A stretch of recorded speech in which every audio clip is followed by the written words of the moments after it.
For countless generations, your entire world, your universe, has been defined by the name Babylon the Great. It is more than a city. It is the center of existence, a divinely ordained metropolis of towering ziggurats that seem to scratch at the vault of heaven in impossibly vast, sun-baked brick walls that have turned back the most ambitious kings and their armies. Your life, as a potter living in the dense warren of streets in the shadow of the Esagila temple, has been one of predictable, reassuring rhythms, a life steeped in an unshakable sense of Babylonian pride. You are a citizen of the city of Marduk, the city of the legendary Nebuchadnezzar, the largest and most magnificent city in the known world. It feels eternal. It feels unconquerable. But now, the unthinkable, the impossible has happened. The year is 539 BCE. The Persians, a name you once heard spoken only as a distant, almost mythical threat from the haze of the eastern mountains, are here. They are inside the walls. They did not breach the legendary fortifications with a grueling, years-long siege. There was no fire, no hail of arrows, no bloody, desperate battle at the gates. They entered with a quiet, unnerving, almost supernatural speed. Your king Nabonidus has vanished, a ghost swallowed by the political winds. The Ishtar Gate, a monument of such breathtaking beauty with its brilliant blue-glazed bricks and its fearsome protective dragons, now flies a new, foreign banner. All through the night, you waited, huddled with your family in the stifling dark of your home, bracing for the sounds that always accompany a conquest. The splintering of doors, the screams of the violated, the chaotic din of looting, and the slaughter that inevitably follows. But the symphony of chaos you braced for never came. The sun, the same Babylonian sun that has baked your clay for a lifetime, rises on a city that is not burning, not screaming, but is instead strangely, eerily peaceful. So, what is it truly like to wake up in a city that is at once yours, and yet no longer your own? What if you were a potter, a husband, a father, living in Babylon after the fall? You cautiously unbar your door and step out of your home, your every sense on high alert. The first thing that strikes you is not the sight of destruction, but the profound and unfamiliar quiet. The usual boisterous, chaotic energy of your neighborhood, the shouting vendors, the braying donkeys, the laughter of children, the endless haggling, is gone. It has been replaced by a tense, watchful silence, a collective holding of the breath that feels heavier than any sound. Your house, like most of the dwellings crammed into the city's residential quarters, is a multi-storied structure built from sun-dried mud bricks, its life organized around a central, open-air courtyard. This small, private space is the heart of your family's world. It houses your precious kiln, a few clucking chickens that provide your family with eggs, and a small, shaded area where your wife grinds barley. Normally, from this courtyard, you would hear the echoes and clamor of 100 other families living their lives in parallel. Today, the only sounds are tentative whispers and the anxious shuffling of feet behind closed doors. You climb the worn mud brick stairs to your flat roof, a vital living space that offers a reprieve from the oppressive desert heat. It's where your family often gathers to cook the evening meal, to talk, and to sleep under the vast, star-dusted Mesopotamian sky. With a knot of dread in your stomach, you peer over the parapet. In the narrow, unpaved street below, you see them, the soldiers of the Persian king, Cyrus. Their attire is utterly foreign to your eyes. They wear trousered legs, practical tunics, and soft, floppy caps, a stark and almost rustic contrast to the heavily fringed, ornate robes and conical helmets of the Babylonian royal guard. They stand in small, disciplined groups at intersections and in front of public buildings. They are not breaking down doors. They are not harassing the few people who dare to venture out. They are not carting away loot. They seem to be simply present, disciplined, impassive, securing a peace you did not know you wanted. This strange, disquieting tranquility is no accident. It is a calculated and deliberate strategy. The Persian leader, Cyrus the Great, is a political genius as much as he is a military commander. He knows that your king, Nabonidus, was a deeply unpopular and eccentric ruler. Nabonidus had alienated the city's powerful and wealthy priesthood by attempting to elevate the moon god Sin above your city's patron deity, the supreme lord of the pantheon Marduk. For years, he had neglected his kingly duties, spending a full decade in a self-imposed exile in the distant Arabian oasis of Taimah, leaving his son Belshazzar as regent. To you, and to many of your fellow Babylonians, Nabonidus had committed the gravest of sins. He had abandoned his sacred responsibilities to the gods and to his people. Cyrus and his advisors exploited this deep-seated discontent with brilliant precision. His propaganda, likely inscribed on clay cylinders and distributed by agents and sympathizers, arrived in the city long before his armies. This messaging campaign portrayed him not as a foreign invader bent on destruction, but as a righteous liberator, personally chosen by Marduk himself to restore traditional order and piety. The famous Cyrus Cylinder, a declaration he commissioned after the conquest, frames the entire Persian invasion not as a hostile takeover, but as a divinely sanctioned mission to save Babylon from its impious and neglectful king. It claims he entered the city in peace, welcomed by a population celebrating with joy and jubilation, while a decisive and bloody battle had indeed been fought at the city of Opis on the Tigris River, where the main Babylonian army was shattered. The capital city of Babylon itself, the jewel of the empire, fell without a fight. So the primary emotion that grips you on this strange morning is not outright terror. It is a profound and unsettling uncertainty. The world you knew, the unshakable and eternal order of things, vanished in a single quiet night. The statues of your gods are still in their temples, their golden eyes staring out into the incense-filled gloom. But a new man, a Persian, an outsider from a land you cannot even imagine, now claims to be their chosen agent. What new tribute will he demand? What new unspoken rules will now govern your life, your trade, your family? You look down at the foreign soldiers standing impassively in your street and understand a chilling truth. Your world, while physically intact, has been fundamentally, irrevocably altered. Life, even under what you can only think of as new management, must continue. Your hands, stained with the memory of 1,000 pots, know their work. You are a potter. You need fresh clay from the silty banks of the Euphrates and mineral glazes from the bustling market. Taking a deep, steadying breath, you secure the heavy wooden door to your home and step out into the city, your sandals kicking up the familiar dust. The streets of Babylon are a labyrinth you have known your entire life. Narrow, winding, unpaved, and perpetually shadowed by the high walls of the houses. They also serve as the communal dump for household waste. There is no formal sanitation system. You simply toss your rubbish out the door. Periodically, the city authorities will order a fresh layer of clay and sand to be laid down, burying the accumulated garbage but causing the street level to rise incrementally over the years. This is why the doors of many older homes, built by your grandfather or great-grandfather, are now several steps below the current road, like entrances to a half-buried world. The smells of the city are a part of you, the comforting aroma of baking barley bread from the communal ovens, the ever-present dust, the sharp odor of animal dung, and the distant, damp, fishy tang of the mighty Euphrates River.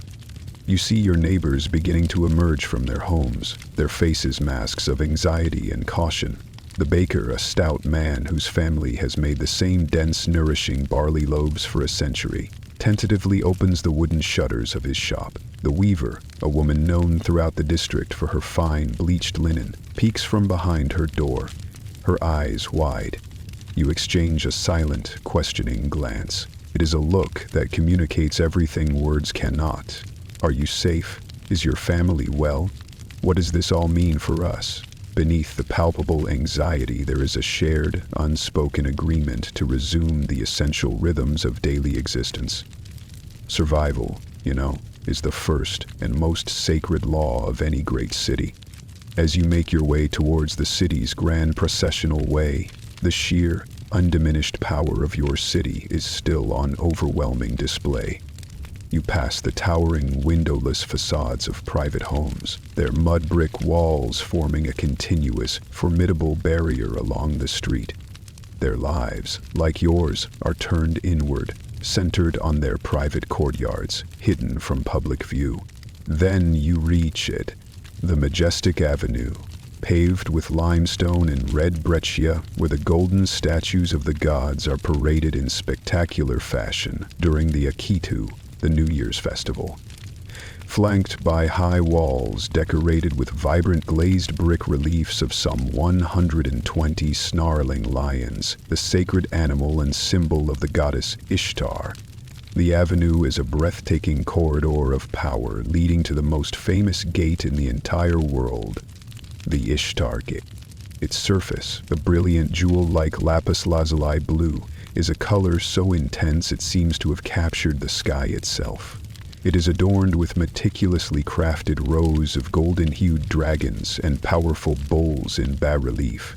The dragons, with their serpentine heads and tails, lions' forelegs, and eagles' hind legs, are the fearsome Mushusu, symbols of the city's chief god, Marduk. The wild bulls, or aurochs, represent the storm god Ada. For your entire life, this gate, towering more than 12 meters high, has been the ultimate unassailable symbol of Babylonian might and divine favor. But today, something is profoundly different. Atop its crenellated ramparts, the familiar standard of your fallen king, Nabonidus, is gone. In its place, a new banner, the standard of the Achaemenid Persians, flutters in the morning breeze. It is a jarring, offensive sight, a single piece of colored cloth that redefines this monumental splendor. The gate is still magnificent, a wonder of the world, but it no longer feels exclusively yours. This precise feeling is exactly what Cyrus intended. He spared the city's infrastructure not out of sentimentality, but for intensely practical reasons. Babylon was not some provincial backwater to be plundered and razed. It was the jewel of Mesopotamia, a vital, irreplaceable hub of commerce, science, religion, and culture. To destroy it would be to destroy a priceless asset. Instead, he chose to co-opt it, to absorb its glory into his own. By preserving the city, he allowed daily life to continue with minimal disruption, thereby reducing the shock and quelling the potential for rebellion. For you, the potter, this means the roads you walk, the canals that bring you water, and the workshops where you trade are all still there. The change is not in the physical landscape of your city, but in the invisible yet all-encompassing landscape of power. You finally reach one of Babylon's sprawling, chaotic marketplaces, located near one of the city's main gates. This is the thrumming, economic heart of the city, the nexus where the immense wealth of the empire converges. The air, thick and heavy, is a dizzying assault on the senses, a potent mixture of shouts from vendors hawking their wares, the fragrant smell of exotic spices from the east, the rich scent of tanned leather, the sweetness of dates, and the sharp tang of onions and garlic. Here you can find anything your purse can afford. Towering sacks of barley and emmer wheat, fragrant mounds of dates and figs, large wheels of sheep's milk cheese, and heavy jugs of potent date wine. Craftsmen like yourself stand beside their goods, selling pottery of all shapes and sizes, fine textiles, sturdy bronze tools, and delicate gold jewelry crafted by the city's master artisans. Then, many seek them out. The economy is sophisticated, having thrived for centuries on the city's strategic location, along major trade routes, and the stability provided by its well-established laws. Today, however, the usual vibrant energy of the market is replaced by an atmosphere of confusion and anxiety. 1,000 questions hang in the air, unspoken. Will the old currency, the familiar silver shekels, the mina, still be honored by these new rulers? Are the established weights and measures, the standards that guarantee fair trade, still valid? Merchants huddle together in small groups, their heads close, speaking in hushed, worried tone. Then you see it. A Persian military official, distinguished by the quality of his tunic and the authority in his bearing, approaches a stall selling dried figs. He speaks to the vendor, his Akkadian halting and heavily accented, mixed with unfamiliar Aramaic words. He inspects the fruit, haggles briefly over the price, and then produces a handful of silver coins from a leather pouch. They look different from Babylonian shekels, perhaps minted in some faraway Persian city. The vendor, his hands trembling slightly, takes the coins. He examines them, weighs them in his palm, and then, as is custom, bites one to test the softness of the silver. He nods slowly, his shoulders slumping with relief, and completes the sale. The Persian officer leaves with his figs, and a visible wave of relief seems to ripple through the nearby stalls. The engine of commerce, it seems, will not be shut down. This too is a calculated, pragmatic move. The Persians understood that Babylon's economic power was immense, a cash cow to be milked, not slaughtered. They had no intention of disrupting the vast networks of trade that generated so much wealth for the state. Under their rule, Babylon would become the capital of one of the richest provinces or satrapies in the entire Persian Empire. Its annual tribute, a tax paid to the Persian crown, would be set at a staggering 1,000 talents of silver a year, in addition to providing for the Persian army for 4 months of the year. A functioning, stable economy was absolutely essential to ensuring that this immense tribute could be collected. For you, this means that you can still sell your pots and buy your supplies. The intricate system of contracts, meticulously recorded on cuneiform clay tablets by scribes, appears to still be in force. But as the day wears on, you notice new faces in the crowd. Alongside the familiar Babylonian officials who oversee the markets, there are now Persian scribes, their styluses moving across different writing materials, perhaps parchment or papyrus. They are observing, taking notes, learning the system they now control. This is the beginning of a quiet but profound administrative shift. While local officials and civic leaders are kept in their posts to ensure a smooth transition and maintain a facade of continuity, the highest echelons of power, the governor, the chief tax collector, the military commander, will increasingly be filled by Persians or other non-Babylonians loyal to the new regime. The transition is also linguistic. The Persians use their own administrative language, Aramaic. It was already a common lingua franca for trade across the Near East, but now its use will be formalized and expanded by the state. Over time, it will slowly but surely supplant your native Akkadian in official documents and commerce. For now, the change is subtle.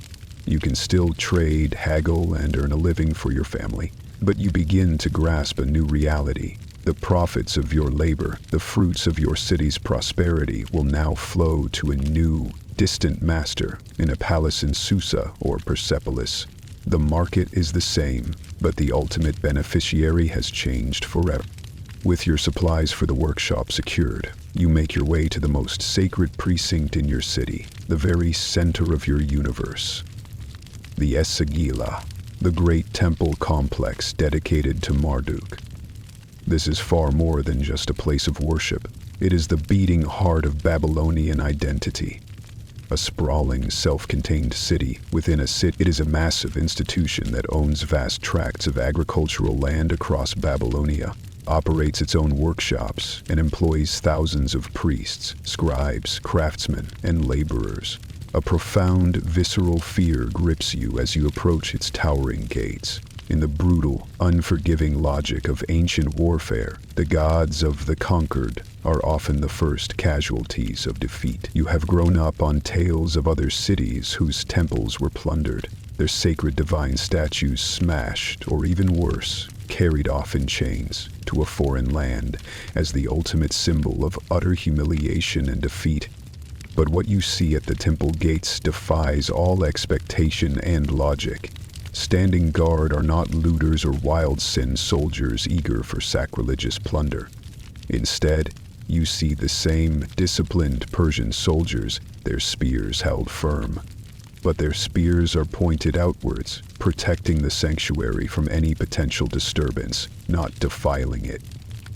Hesitantly, you pass through the gates and enter the vast main courtyard. The air is thick with the familiar sacred scent of cedar wood and juniper incense burning on the altars. You hear the low, monotonous, yet comforting chanting of the priests, performing the daily rites for Marduk just as they have done for centuries. Their voices a continuous thread stretching back into the mists of time. The services, the rituals, the entire sacred machinery of the temple are continuing completely uninterrupted. This is the absolute masterstroke of Cyrus's statecraft. He did not just spare the Babylonian religion, he publicly and enthusiastically embraced it. He understood that the Marduk priesthood was arguably the most powerful and influential force within the city, and that winning them over was the key to winning the willing obedience of the entire populace. The Cyrus cylinder boldly declares that Marduk himself, angry with the impious Nabonidus, scanned the world for a righteous ruler, and finding Cyrus, took him by the hand and called him to rule over Babylon. It is a breathtaking and audacious piece of political propaganda, recasting a foreign conqueror as the divinely appointed savior of the very culture he has subjugated. Cyrus presented himself not as an outsider imposing his own gods and beliefs, but as the legitimate, Marduk-approved successor to the ancient line of Babylonian kings. To solidify this claim, he performed a series of brilliantly symbolic acts. He ordered the immediate return of the various divine statues that King Nabonidus had forcibly gathered in Babylon from other Mesopotamian cities, sending them back to their home sanctuaries with full military honors and ceremony.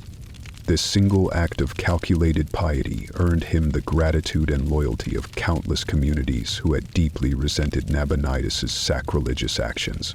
It was this same revolutionary principle of religious tolerance and co-option that led Cyrus to issue his famous edict, allowing the Jewish people, who had been held in the Babylonian captivity for decades since Nebuchadnezzar's conquest of Judah, to return to their homeland and rebuild their temple in Jerusalem. For you, a simple potter whose faith is as elemental as the earth you shape, the site of the Isagala, safe, secure, and functioning, is an almost unbelievable relief. Your god, Marduk, the slayer of the chaos monster Tiamat and the bringer of order to the cosmos, has not been overthrown. The cosmic order has not been upended. Instead, the new ruler claims to be Marduk's chosen champion. It is a confusing, perhaps even cynical turn of events that you struggle to fully comprehend. Perhaps even makes you consider humanity as lost. You allow yourself to hope so fully. Perhaps even, but as you stand in the courtyard and watch the smoke from the altar rise straight and true into the blue sky, you feel a profound sense of continuity. Your gods are safe. And if the gods are safe, then perhaps, just perhaps, the people of Babylon will be too. This delicate, almost surreal balance of profound change and deliberate continuity is what makes this specific moment in history so utterly fascinating.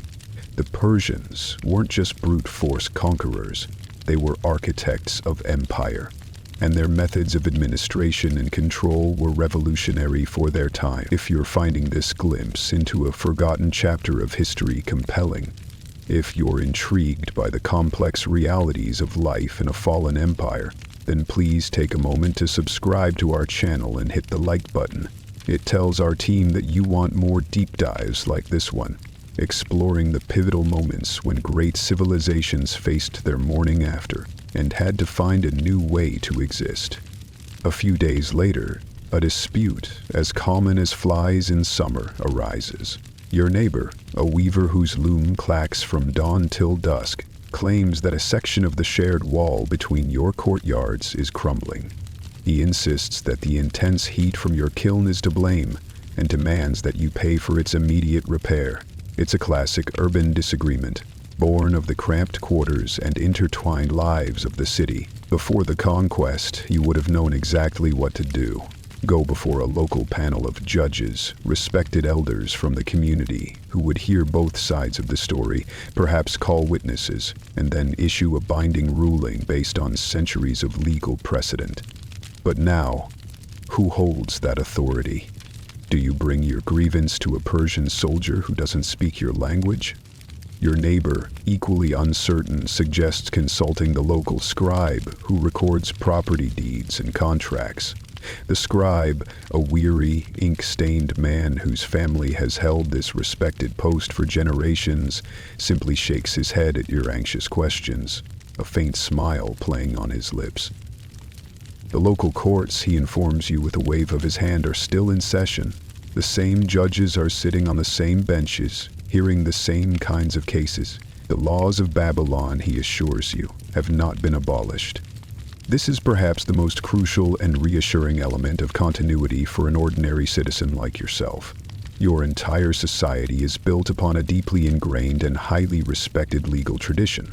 More than 1,000 years before your time, the great King Hammurabi had his famous law code with its 282 specific laws carved onto a public stone stele so that any citizen, literate or not, could know their rights and the state's obligations. His code, with its famous principle of an eye for an eye, established the revolutionary idea that justice was a matter of state-enforced written law, not a matter of personal vengeance or tribal blood feuds. This tradition of written law and meticulous record-keeping endured and evolved over the centuries. Cuneiform clay tablets, the backbone of your civilization's memory, documented everything. Intricate marriage contracts specifying dowries and inheritance, bitter inheritance disputes between brothers, complex business partnerships, land sales, and of course, the final judgments of the courts. This created a society with a profound and abiding respect for legal procedure and the power of the written word. A verbal agreement was one thing. A contract sealed on a clay tablet, witnessed and impressed with cylinder seals, was virtually indisputable. The Persians, in their role as pragmatic and efficient rulers, immediately recognized the strength and sophistication of this system. Rather than attempting to impose their own tribal or imperial laws, a move that would have caused chaos, resentment, and administrative paralysis, they left the local Babylonian legal framework largely intact. Their primary goals were to maintain social order and ensure that the river of tax revenue continued to flow uninterrupted into the imperial coffers. The best and most efficient way to do that was to let the existing system of justice continue to function as it always had. For you, the potter arguing with his neighbor over a crumbling wall, this is a massive tangible relief. It means your property rights are still protected. The contracts you hold for the supply of clay or the sale of your wares are still valid. Your world may have a new, distant political overlord, but the fundamental rules that govern your daily interactions and protect your livelihood remain comfortingly the same. You and the weaver can go before a judge you both recognize, who will apply laws you both understand.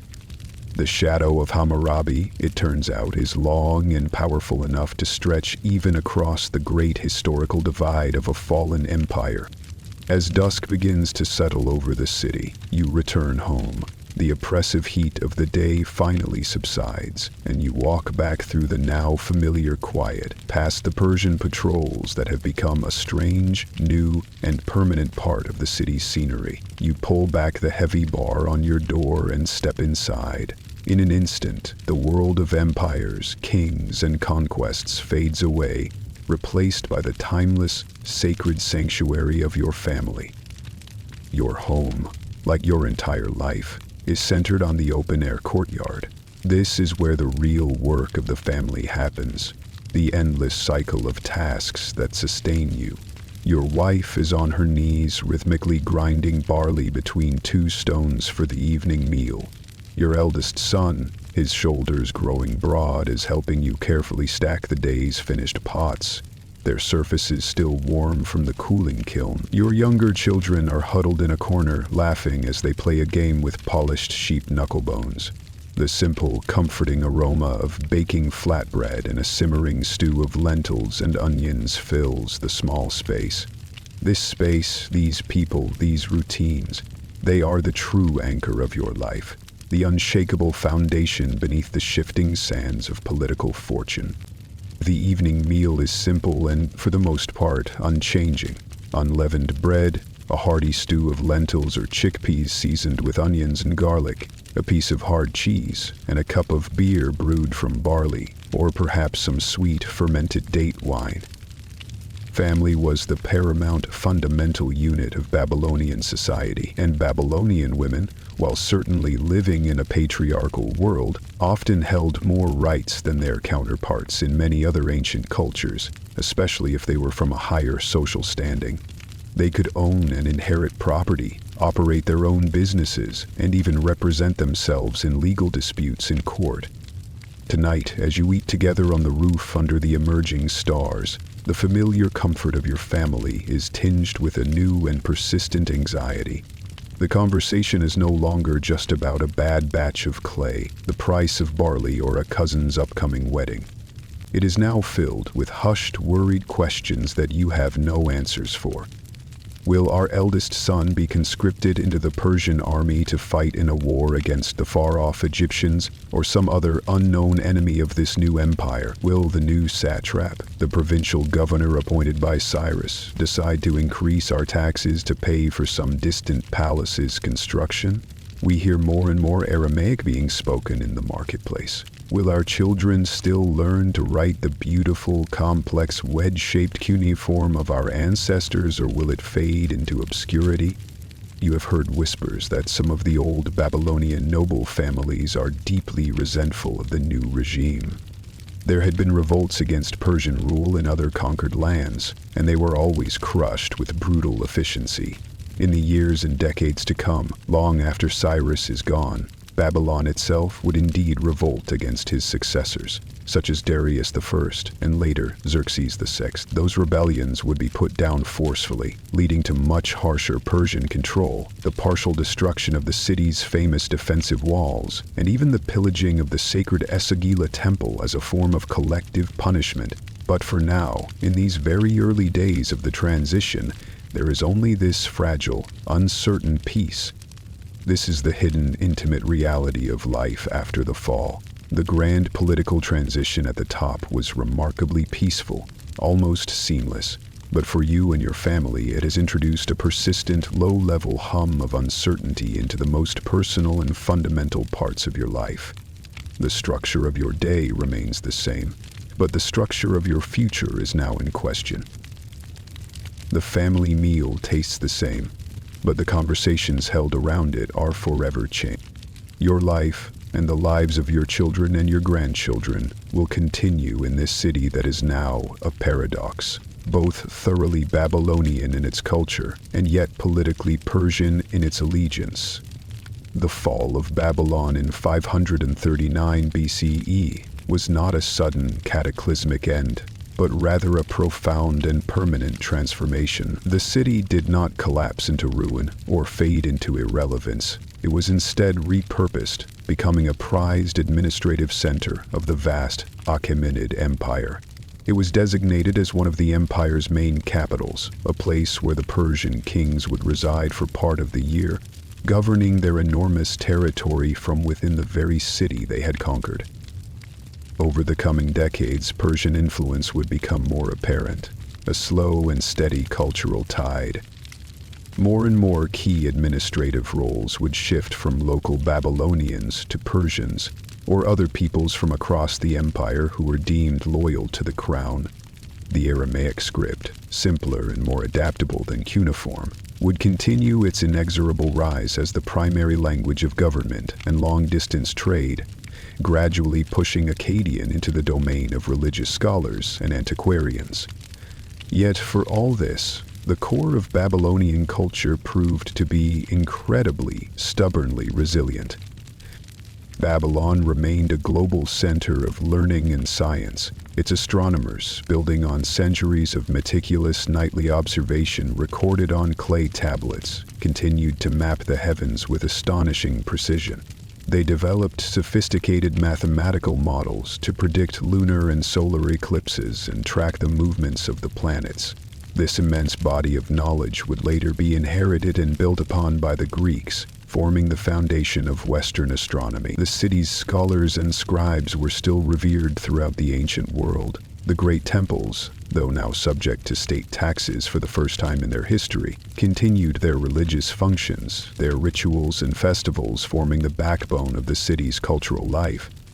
Life for the common person, while subject to new economic pressures from a distant imperial court and occasional political turmoil, maintained its essential character for many generations. The city's ultimate decline was not a single dramatic event, but a slow, protracted fading over the course of centuries. 200 years after Cyrus walked through its gates, another legendary conqueror, Alexander the Great, would stand before the Ishtar Gate. He too would be welcomed into the city as a liberator from Persian rule, and would show respect for its ancient institutions, even ordering the restoration of the temples. But after Alexander's early death, his successors, the Seleucids, would eventually build a new, gleaming Greek-style capital nearby. This new city, Seleucia on the Tigris, was strategically placed to control trade routes and became the new center of political power. It slowly, but surely, siphoned away the trade, the wealth, the population, and the political gravity that had once made Babylon the undisputed center of the world. By the time of the Parthian Empire, which followed the Seleucids, the once mighty metropolis of Babylon had shrunk to a collection of small villages, huddled amidst its own magnificent, crumbling ruins. Its ancient language, Akkadian, eventually fell silent, spoken by no one. The great ziggurat of Etemenanke would crumble back into the earth from which it was made, but the idea of Babylon, its groundbreaking laws, its advanced science, its powerful myths and legends, its very name synonymous with grandeur and excess, would echo through eternity, influencing every major civilization that followed in its wake. So, what was it really like to live in Babylon after the fall? It was nothing like surviving an apocalypse. It was, instead, about navigating a subtle, complex, and deeply uncertain new reality. It was the disorienting, psychologically jarring experience of seeing your entire world order change overnight, while your own daily life, the taste of your bread, the familiar feel of wet clay in your hands, the laws that settled your disputes with your neighbors, remained almost exactly the same. Your identity would have been a living paradox. You were a Babylonian, a native of the world's greatest city, now living under the authority of a Persian king. You were a citizen of a conquered city that was simultaneously being honored as a capital of your conqueror's empire. You were an unwitting witness to one of history's most effective and sophisticated models of imperial takeover, one that valued pragmatic stability and economic exploitation over senseless destruction and slaughter. The fall was not a final, brutal ending, but the beginning of a long, slow sunset. A prolonged period of adaptation and assimilation, where a civilization's deep-rooted cultural legacy proved to be far more resilient than its political independence. The story of Babylon's fall reminds us that history is rarely a simple, clean narrative of winners and losers, of good and evil. It is more often a messy, complicated story of adaptation, of continuity, and of the enduring, powerful human need to find a sense of normalcy and purpose in the face of monumental, world-altering change. It makes you wonder, if your own world, your own nation, was peacefully absorbed into a new and different global power, what parts of your daily life would you fight to keep? And what parts, to your own great surprise, might you discover you could easily live without?